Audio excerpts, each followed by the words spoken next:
Jujur kadang ku tak sanggup menghadapi semua bebanku, menantikan jawaban, menolak untuk menyerah. Ku tahu Kau Tuhan yang sanggup menolong dalam sesakku. Namun meskipun Kau peluk, ku kan tetap menyembah-Mu. Ku kan bernyanyi sampai jiwaku percaya, sampai hatiku mendengar lagu pengharapan.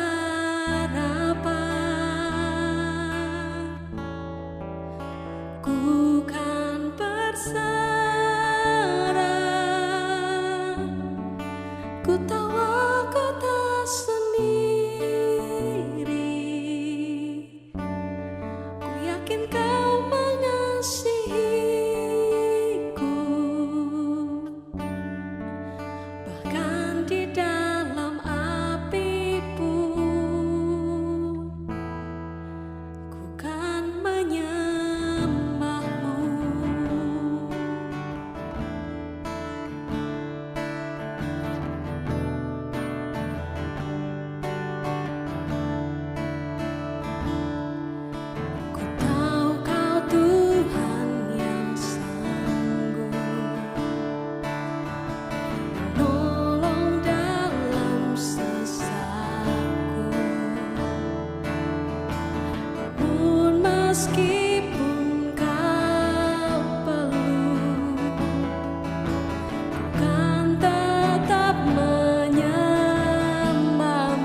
Bapa kami yang di surga, dikuduskanlah namamu, datanglah kerajaan-mu, jadilah kehendak-mu di bumi seperti di surga. Berikanlah kami pada hari ini makanan kami yang secukupnya, dan ampunilah kami akan kesalahan kami, seperti kami juga mengampuni orang yang bersalah kepada kami. Dan janganlah membawa kami ke dalam pencobaan, tetapi lepaskanlah kami daripada yang jahat. Karena Engkaulah yang empunya kerajaan dan kuasa dan kemuliaan sampai selama-lamanya. Amin.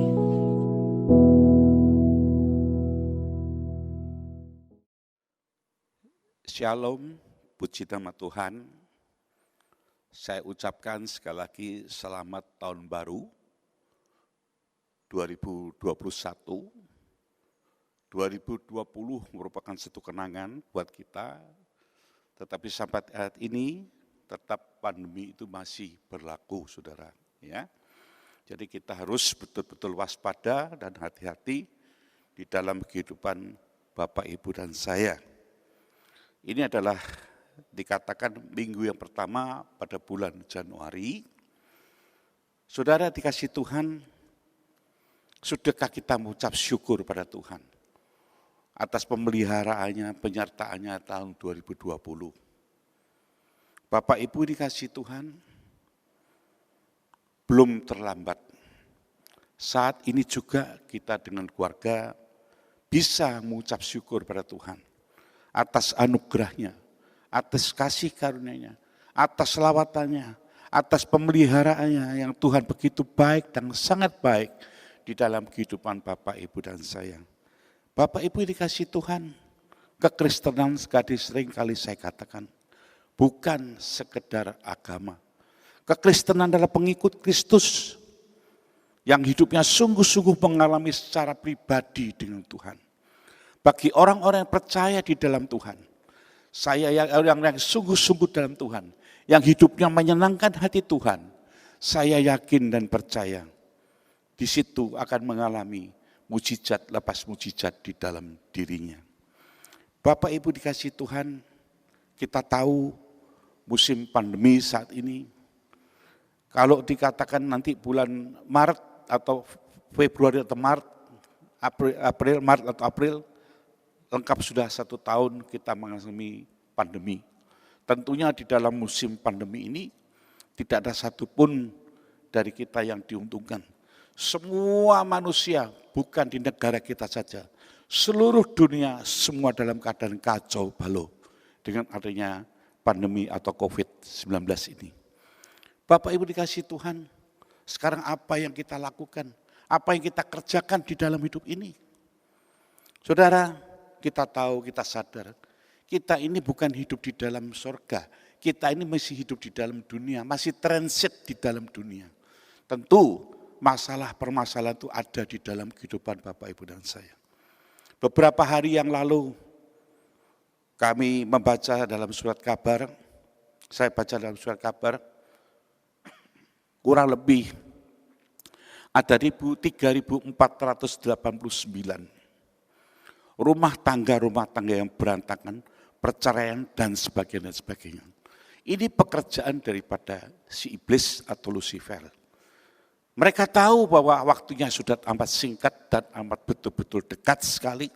Jadi mereka itu bekerja ekstra dan keluarga semua diobrak-abrik, sehingga berantakan semuanya. Itu pekerjaannya. Bapak Ibu dikasih Tuhan, bagaimana dengan hidup orang-orang yang percaya di dalam Tuhan? Bagaimana dengan hidupnya betul-betul melekat dengan Tuhan? Saya yakin 100% apa yang saya sampaikan pada pagi hari ini boleh jadi berkat bagi rumah tangga. Karena itu tadi sudah saya katakan, harus ada pengalaman pribadi dengan Tuhan. Karena Allahmu dan Allahku itu rencananya tidak pernah gagal. Rumah tangga adalah desain Allah. Rumah tangga adalah rencana Tuhan. Tentunya memberikan yang terbaik bagi orang-orang yang rumah tangga yang tentunya ingin bahagia dan ingin diberkati. Tidak ada satu keluarga pun yang tidak ingin diberkati. Sebagai kita orang yang normal, ingin semua rumah tangga itu diberkati. Semua anak-anak, suami, istri, semua baik-baik semua keadaannya. Semua itu ada dasarnya, ada rumusnya. Nah, rumusnya akan saya firmankan pada pagi hari ini, yaitu saya akan ambil di dalam Mazmur 128. Di perikopnya ini berkat atas rumah tangga. Tadi sudah saya singgung, tidak ada satupun rumah tangga yang tidak ingin diberkati. Semua rumah tangga, baik itu orang punya, orang tidak punya, orang pandai, bodoh, semua ingin keluarga itu diberkati. Tapi bagaimana caranya untuk kita diberkati Tuhan? Nah, Bapak Ibu dikasih Tuhan, kita punya rumus, punya buku panduan di dalam kehidupan Bapak Ibu dan saya, yaitu firman Tuhan atau Injil. Apa yang ditulis oleh firman ini, itu pasti akan digenapi. Tidak perlu Bapak Ibu ragu-ragu. Para pendengar, para pemirsa, sekali lagi saya katakan, tidak perlu ragu-ragu, tidak perlu diragukan apa yang ditulis dalam firman Tuhan. Karena firman ini apa yang berkatakan itu pasti itu terjadi. Pasti ya dan amin. Bapak Ibu dikasih Tuhan, berkat atas rumah tangga. Saya akan bacakan mulai ayat yang pertama, dikatakan gini, berbahagialah setiap orang yang takut akan Tuhan, yang hidup menurut jalan yang ditunjukkannya. Jadi ada syaratnya, bukan cuma hanya sekedar pernikahan begitu saja. Banyak sekali, kenapa banyak sekali perceraian keluarga-keluarga yang porak-poranda, karena mereka tidak tahu rahasianya. Rahasianya kalau ingin diberkati rumah tangga, ada damai sejahtera, ada sukacita, anak cucu mantu semua benar-benar menghormati akan opa, oma, atau orang tuanya. Itu semua ada rumusnya, Bapak Ibu dikasih Tuhan. Tidak sembarangan, karena kita punya hidup, kata kita ini hidup di dalam dunia.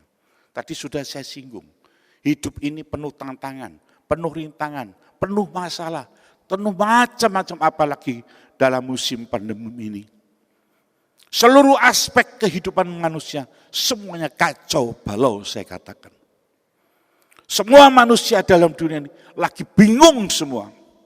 Apa yang harus, langkah-langkah apa yang harus ditetapkan. Langkah-langkah apa yang harus diperbuat di dalam kehidupan kita. Dikatakan ayat yang pertama, berbahagialah, sukacitalah setiap orang yang takut Tuhan. Kitab Amsal katakan, permulaan hikmat adalah takut akan Tuhan. Bapak Ibu dikasih Tuhan, bukan takut itu hanya takut sekedar, hanya takut begitu saja. Tapi takut itu dalam kalau diterjemahkan ini, takut ini berarti kita harus sungguh-sungguh. Serius di dalam Tuhan. Kita harus cinta akan Tuhan, hati kita harus cinta dengan Tuhan dengan sungguh-sungguh. Nanti saudara akan praktekkan dalam hidup ini. Saya sekarang sedang mempraktekkan dalam kehidupan saya dan keluarga saya. Nanti Bapak Ibu akan lihat hasilnya. Apa yang dihasilkan kalau Bapak Ibu nurut akan firman Tuhan dan mendengar dan melakukan dalam hidup Anda dan saya. Dikatakan berbahagialah setiap orang yang takut, yang hidup menurut jalan yang ditunjukkannya. Artinya kita tidak menyimpang ke kanan atau ke kiri. Atau dengan kata lain tidak keluar dari firman Tuhan. Kita boleh mendengar, membaca firman Tuhan, tapi juga harus diterapkan di dalam hidup Anda dan saya. Bapak Ibu yang dikasihi Tuhan, Bapak Ibu tidak perlu ragu lagi apa yang sudah difirmankan seperti pagi hari ini. Dan saya percaya setiap orang yang mendengar firman Tuhan, mau mendengar dan melakukan, pasti akan berhasil dalam hidupnya. Bapak Ibu dikasihi Tuhan, saya umpamakan sebagai lokomotif. Kalau lokomotif itu berjalan lokomotif itu berjalan di atas rel, maka seluruh gerbong itu akan selamat. Tapi kalau lokomotif itu, kepala lokomotif itu menyimpang, maka seluruh gerbong akan porak-poranda. Demikian juga di dalam kehidupan rumah tangga. Karena itu sekali lagi saya katakan, apa, sikap apa yang akan Anda ambil, itu terserah dengan Anda dan saya. Allah tidak pernah memaksa di dalam hidup seseorang. Allah memberikan kebebasan buat kita. Tetapi satu hal yang saya katakan, kalau kita menurut jalur apa yang Tuhan firmankan pada pagi hari ini, kita semua akan menikmati anugerah Tuhan, kasih karunia Tuhan, menikmati segala-galanya dari Tuhan. Baik berkat jasmani, berkat rohani di dalam kehidupan Bapak, Ibu, dan saya. Seringkali orang tua itu meninggalkan warisan-warisan. Warisan secara dunia, secara materi. Tetapi satu hal saya katakan, warisan yang paling berharga adalah warisan rohani. Yang kekal, dibawa kekal untuk selama-lamanya. Tapi warisan jasmani itu hanya sementara selama kita hidup di dalam dunia ini. Bapak Ibu dikasihi Tuhan, itu ayat yang pertama. Di sini ada hak, tapi di sini juga ada kewajiban bagi Bapak, Ibu, dan saya.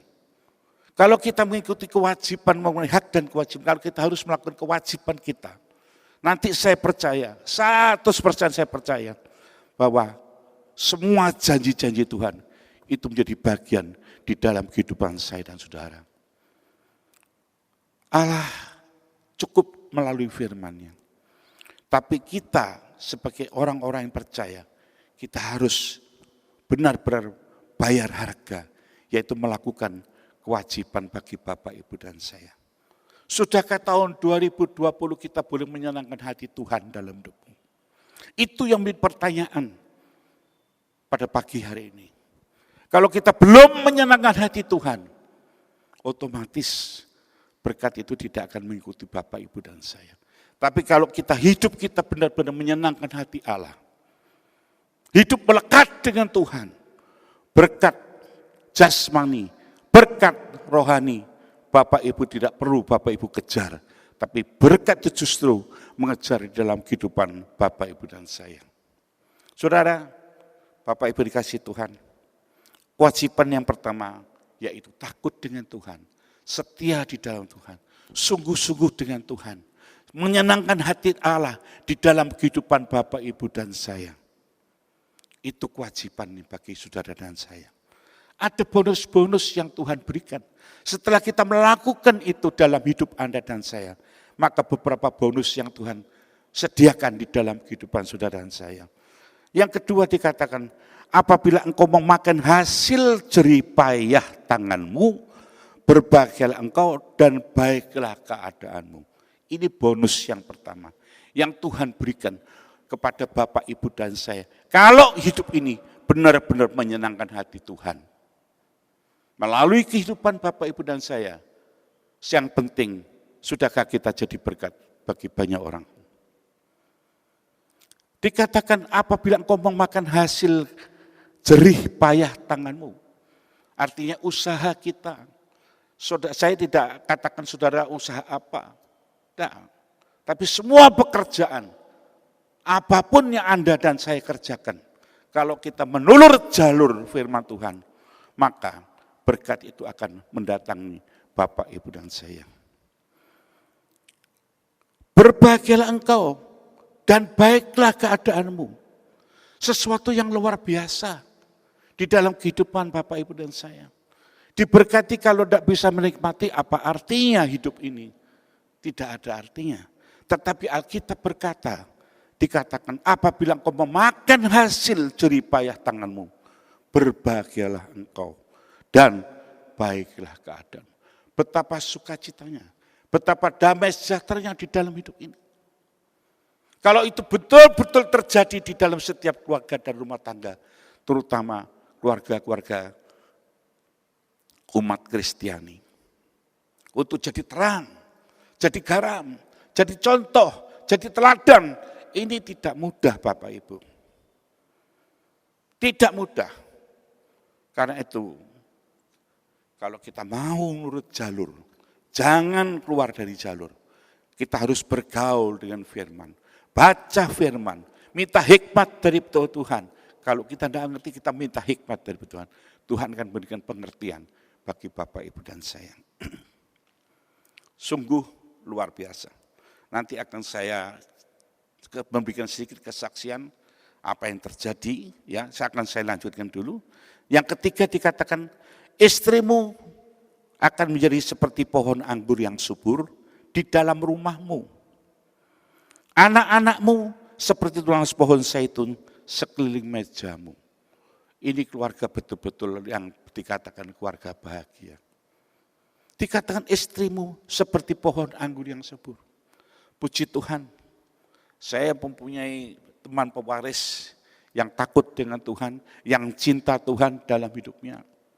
Beberapa waktu yang lalu, kami pergi bersama-sama dengan dalam musim pandemi begini. Saya tidak lihat pandeminya, tapi yang penting Tuhan tahu hati saya, Tuhan tahu keluarga saya. Saudara, kami pergi ke Bali, Pulau Dewata, semua orang takut, sana zona merah dan sebagainya. Saya tidak melihat itu. Saya melihat zona Tuhan yang mendampingi dan melindungi kehidupan keluarga kami. Sebelum kami memutuskan, sebelum saya pergi, saya bergaul dengan Tuhan. Saya minta dengan hikmat dengan Tuhan.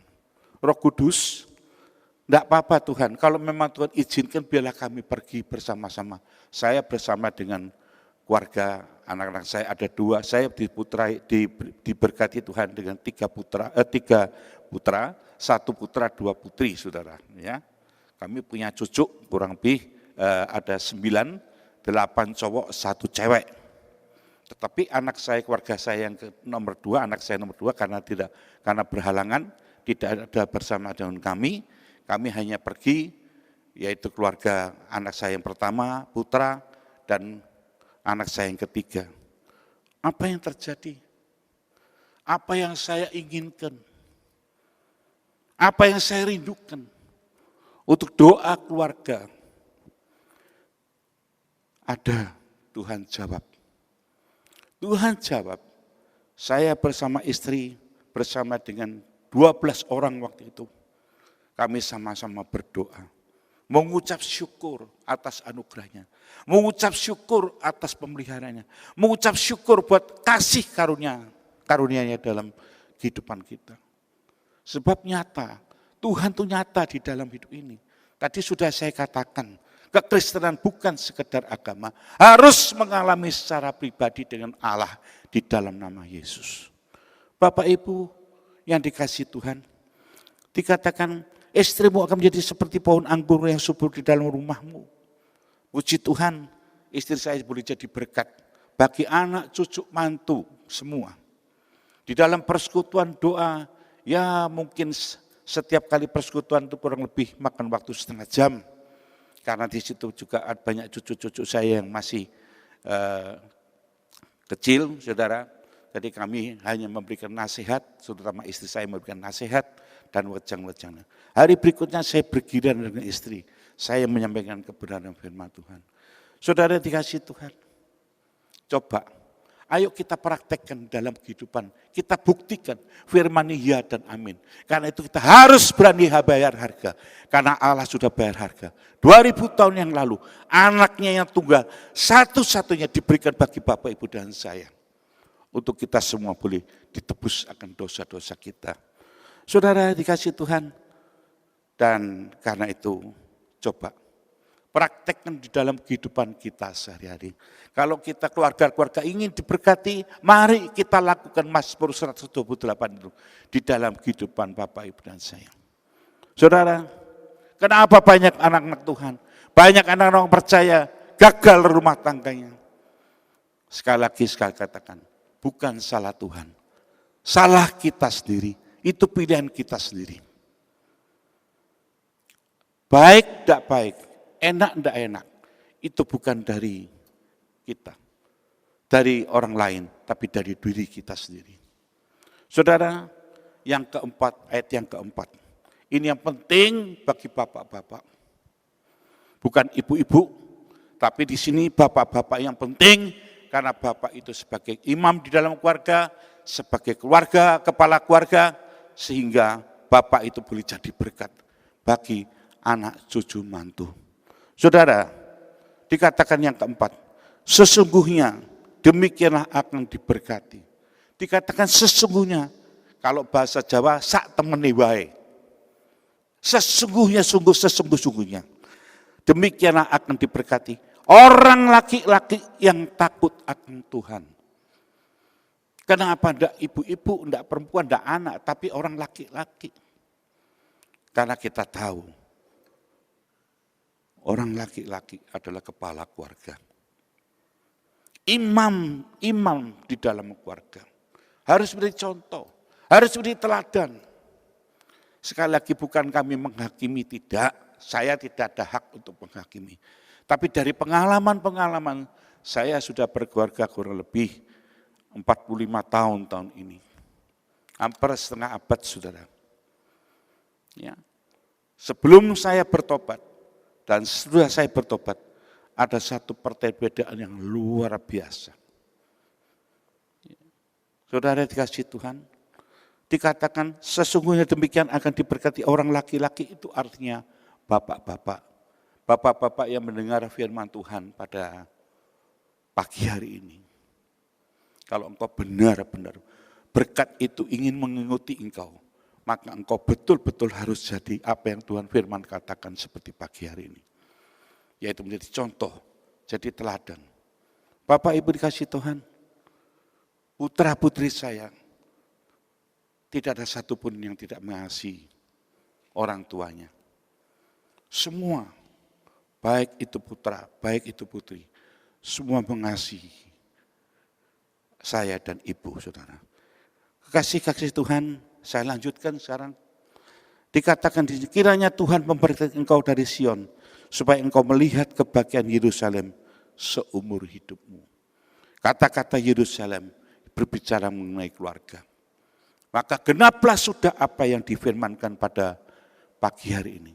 Kalau asal kita mau bayar harga, kita benar-benar berfungsi, bapak-bapak berfungsi sebagai imam di dalam keluarga, maka kebahagiaan Yerusalem ikut mengikuti di dalam kehidupan Bapak, Ibu, dan saya. Karena itu sekali lagi saya katakan, jangan teori, mari kita sama praktekkan di dalam kehidupan Bapak, Ibu, dan saya. Saudara, ayat yang terakhir yaitu ayat yang ke-6. Dan melihat anak-anak dari anak-anakmu, damai sejahtera atas Israel. Allahmu dan Allahku itu kekasih yang luar biasa, tidak sembarangan. Apa yang diucapkan, apa yang difirmankan, hanya tergantung dari kehidupan Bapak, Ibu, dan saya.